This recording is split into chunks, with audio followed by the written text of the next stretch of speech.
Mike, are you ready to jump back in? You want me to jump up there or what?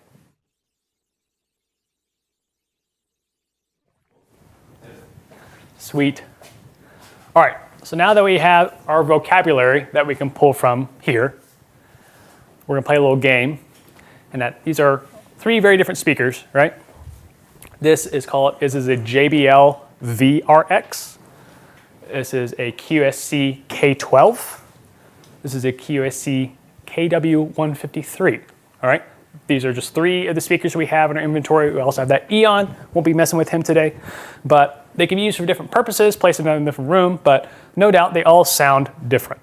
I mean, apart from just how they're made, how much power they use, how you can position them, they all just have a different frequency response. What I mean by frequency response is they all just have different tonalities to them. So I'm gonna play one track and switch between going speaker 1, 2, and 3. So keep it easy, 1, 2, 3. I'm gonna talk about them, all right? So I'm gonna start with speaker 1, cycle through, and then I want us to talk about the differences. And I want y'all to tell me over the mic what y'all are thinking, what sounds different. Somebody tell me about 1 versus 2, and y'all describe to me with some of these adjectives or other adjectives that come to mind what might be different for you. And then we're gonna play a game try and make this one sound like this one using EQ.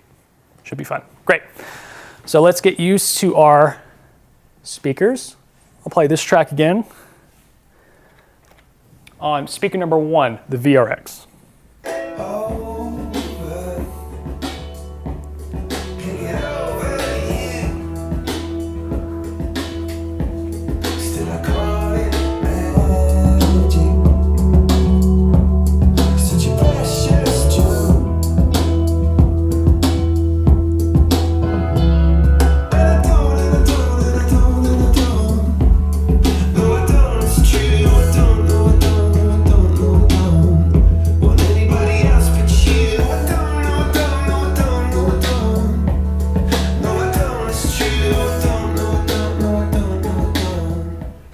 All right, so I want 1, 2, and 3, back to 1.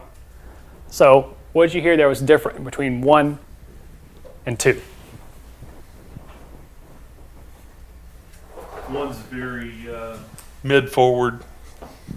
One's very mid-forward and kind of restrictive, kind of pinched. Yeah. And not a lot of low end. Totally. Very liking there. Great. Lane? Yeah, 1 was really light and airy, and then 2 had a little bit more depth, and then 3 was super bassy. Cool. Great. Cool. Yeah, totally. I am so with you. So would it be safe to say that you wouldn't want to run a hip hop show with just this speaker? No, people would leave. It'd be bad. It'd be real bad. And so this speaker, our VRX, is typically hung way up in the air. And so properties of air, the thing we're all swimming in, the farther sound travels, the more top end you lose.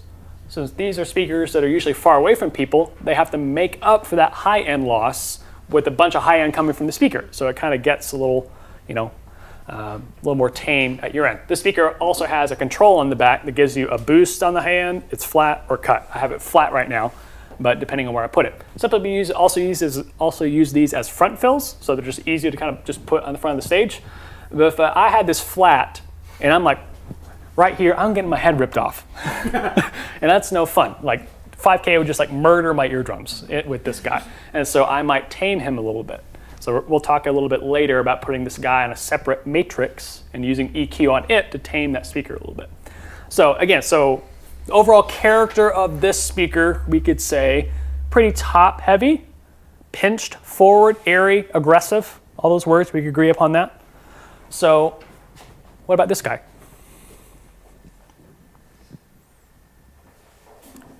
You want to hear him again? Yeah. I was just going to say it just seems to be almost the mirror image of the A, where it's low heavy, probably in the 100, 200 range, but it doesn't have a lot of penetration in the highs at all. Great. Absolutely. Yeah, let's listen to it again. Play a different track here.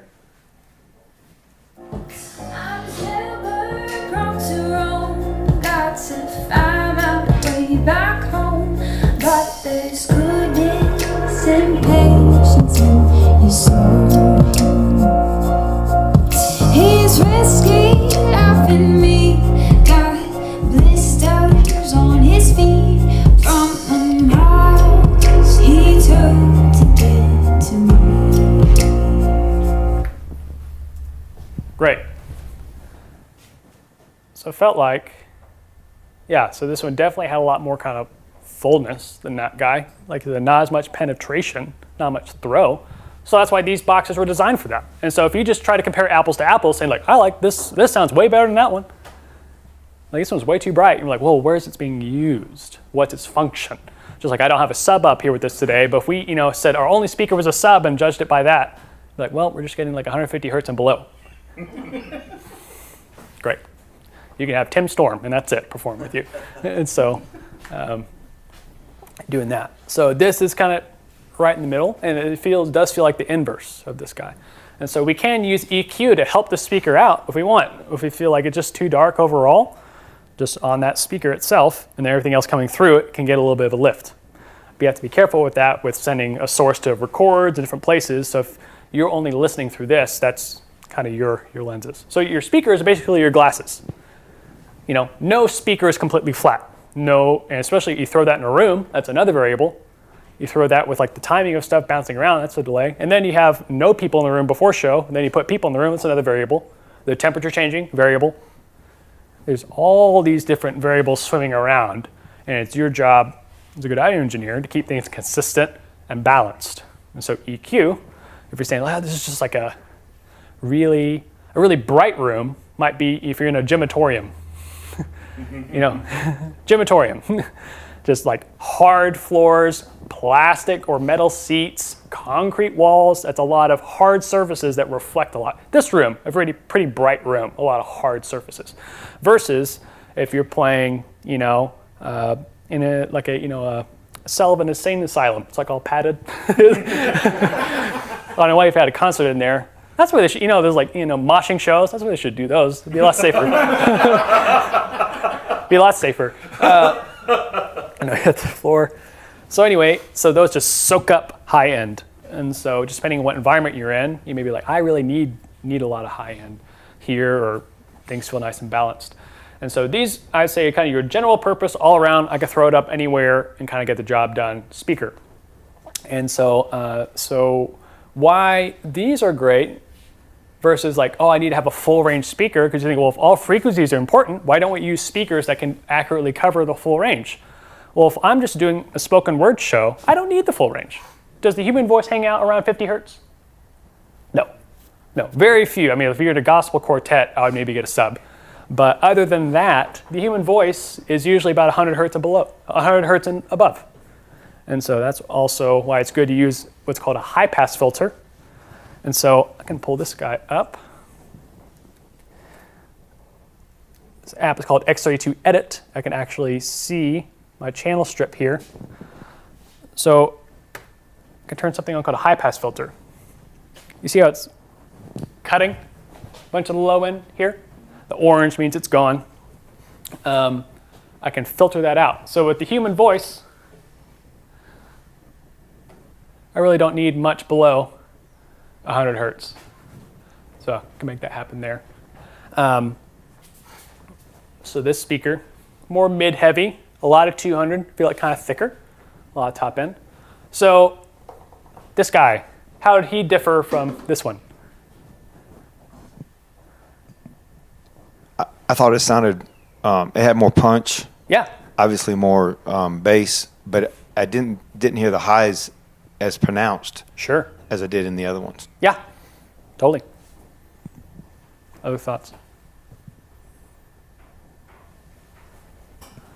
I think the larger speaker sounds balanced. Yeah. And I think the third driver makes a big difference because it's specialized in those areas. Absolutely. And so why it's great that we have different speakers filling different jobs is that we have 3 drivers in this guy. And this guy's only got 2, and this has 2. And this is a horn instead of a tweeter. And so basically, it's the old horse analogy. If you have 1 horse can pull 700 pounds, 2 horses can pull 2,100. And so, which is more than double, just adding 2 horses, they can kind of help each other out. So these speakers have what's called crossovers between them, which basically says, okay, all the lows go to this guy, all the mids go to that guy, all the highs go to this guy. So each speaker only has to worry about pushing those frequencies. Again, that's harder to design because you have to get the balance right and all different kinds of materials and make that go. But so this speaker has an advantage over being fully representative of the frequency spectrum because it has 3 guys to help out, not just 2. So this should have more depth because this speaker can handle it. And this is also a 15 and this is a 12. And so usually bigger speakers are able to resonate at lower frequencies. But sometimes you have subs that have 18s in them, and those are massive. So all the way down to a smaller horn or tweeter or something like that. So if you want to look up here, I'm going to EQ this speaker and try and make it sound like this speaker. So this one's kind of toppy, bright, harsher than this guy. This one feels a little bit cluttered, the low, mid, woolly sound to me. And so I'm going to use EQ to get it from here to here. Let's see what that looks like. Okay, so you are seeing the spectrum that I'm going to use on this guy. Let's try that out here. Get to my matrix. All right. Let's do this track.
So not all the way completely matched, but close. So let's hear before and after of what happened with just that guy. And so I'll just take the EQ in and out completely. So this is just our speaker number 1, the VRX.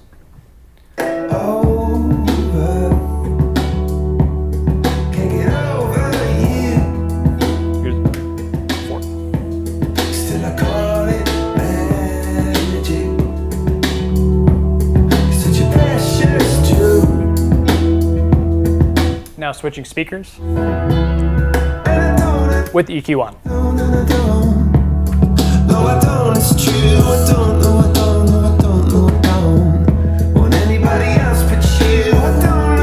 Taking the EQ in and out.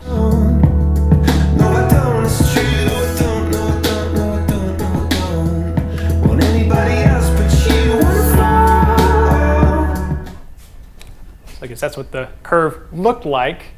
Basically boosting a lot of the low end. I ended up with 6 dB, so pretty much doubled the low end in that speaker.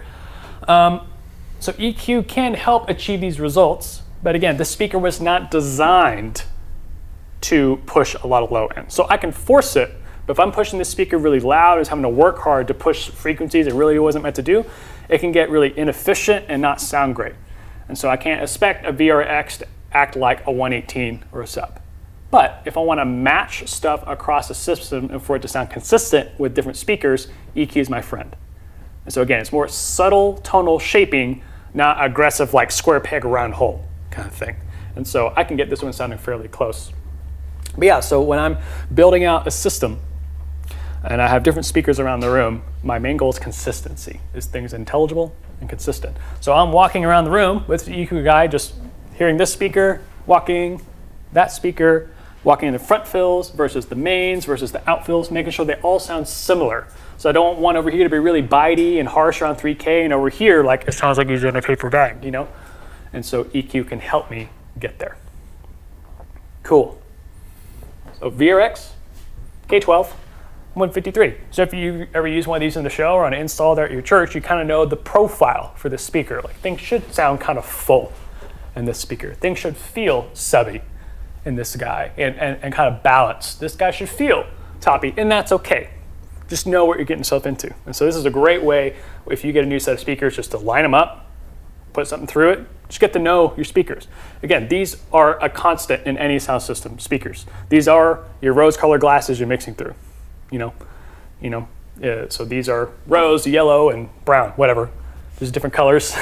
And so just to know that every sound, what's consistent is coming from my computer, but this is altering it. So knowing what's coming out there. And this is the same with headphones. It's the same with different types of microphones. They all shape the sound in some way. So EQ, again, a tool that can be used to solve a problem. I want the tone. My problem is my tonality isn't matching in my system. EQ can help shape things to make that happen. Cool. I know it's a lot, EQ. It's great. But again, it's a great tool. So with that, we're going to go to our break, hang out, get some donuts in there, go to the bathroom if you need to, and we'll come back in a little while. Awesome.